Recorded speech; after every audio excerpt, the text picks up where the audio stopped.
Doris did not show up until late that Saturday. By the time Dara heard the knock, evening had already settled in. She had spent most of the day checking her phone, walking in and out of the room, and wondering if Doris had changed her mind. When she finally opened the door, Doris walked in already apologizing. "I'm so sorry I didn't come earlier. The traffic was terrible. And you know how weekends can be," she said as she dropped her bag and kicked off her shoes. Dara just smiled and waved it off.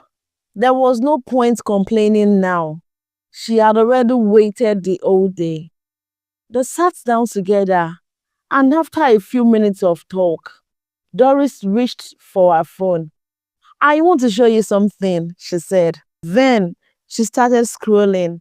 First pictures, and then videos, clips of him preaching in church, speaking confidently into a microphone, standing in front of people who looked like they respected him.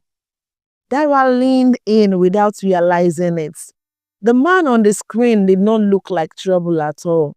In fact, he looked like the kind of man mothers prayed for their daughters. He dressed well. His shoes were clean. His clothes fit properly. He carried himself like someone who knew where he was going, not like Brother Kunle. This one looked polished.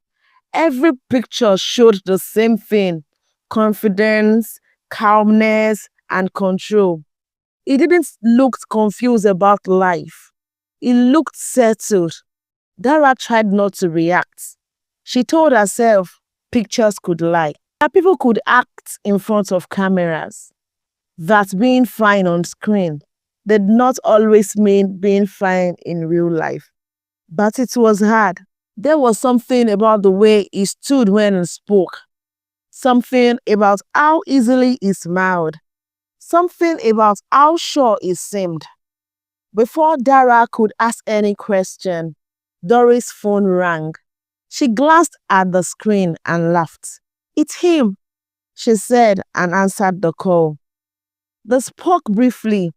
Then Doris handed the phone to Dara. "Say hello." Dara hesitated. She took it. His voice was calm, deep and friendly. He talked like someone who was used to being listened to. He didn't rush his words. He didn't stumble. He asked about her day, like he genuinely cared. By the time the call ended, Dara realized her cheeks hurt. She had been smiling the whole time. When she lay in her bed that night, she replayed the call in her head again and again. Not the exact words, the voice, the confidence, the way it sounded like someone with answers. And instead of feeling cautious, Dara felt excited.